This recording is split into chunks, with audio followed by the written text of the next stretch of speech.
U ime Otca i Sina i Svetoga Duha. Časno sveštenstvo, draga braćo i sestre, draga deco. Danas ovaj sveti hram proslavlja zaštitnika svoga, svetoga proroka Iliju,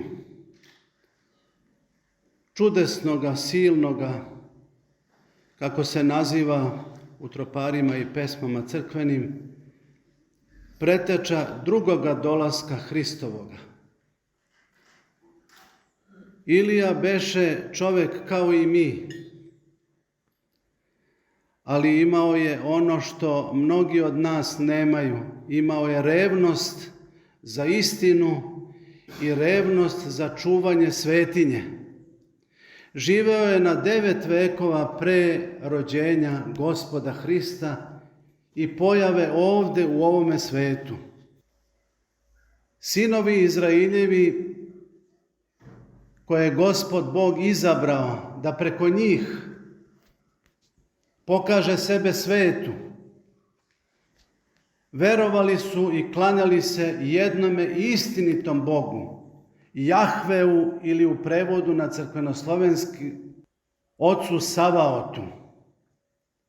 Ali vremenom počeše sinovi Izrailjevi da slabe u veri svojoj, a sveti prorok Ilija, revnitelj za istinu, teško mu je bilo da gleda narod kako listom se okreće od pravoga Boga i priljepljuje se lažnim idolima.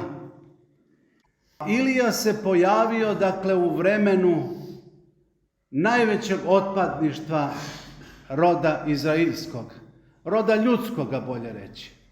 I taj isti Ilija, živi svetitelj, koji nije okusio smrti, doći će drugi put, opet kada se svet bude uveo u bezboštvo, u otpadništvo, kada više ništa uspravno neće biti. Tada, po otkrovenju Svetoga pisma, kaže da će se pojaviti ponovo da objavi drugi dolazak Hristov. A Ilija se javio i na Tavoru, kada se Gospod preobrazio, Mojsije i Ilija, svedoci Staroga Zaveta. Divni, čudesni svetitelj, revnosni, koga mi danas slavimo, treba da nam bude ugled i primer. Šta znači usrdna molitva, šta znači vera u istinitoga Boga i revnovanje za tog istinitoga Boga. I on je bio, kako kaže, čovek kao i mi, i uplaši se i posumnja, ali Gospod, kome on služi, on je i njega i nas, evo do dana današnjega, hrabrio, pripremao da možemo da se izborimo sa svim nedaćama i teškoćama u ovome svetu.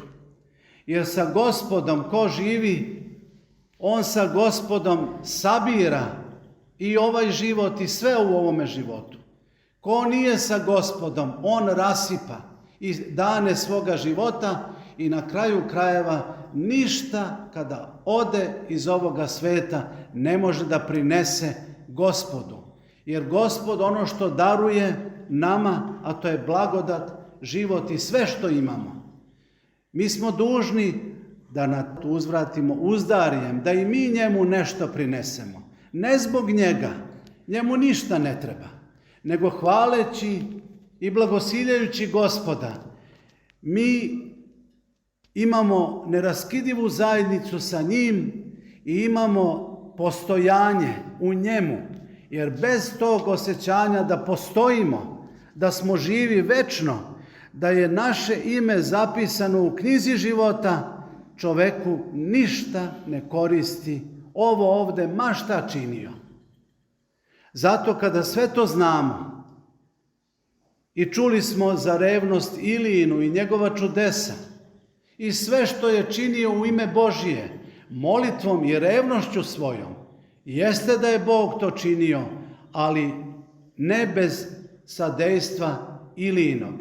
Neka on bude nama zaštitnik, neka nas vodi i rukovodi, neka nam pokaže šta je svetlost, šta tama, šta je laž i šta istina.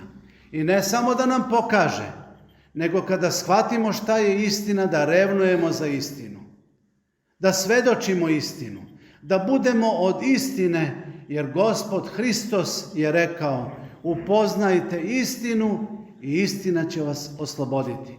Neka je srećna slava, neka sveti prorok Ilija posreduje za nas, neka priprema mesto za nas i neka nam da snage da sve to što želimo u ime Gospoda Boga i ostvarimo. Amin.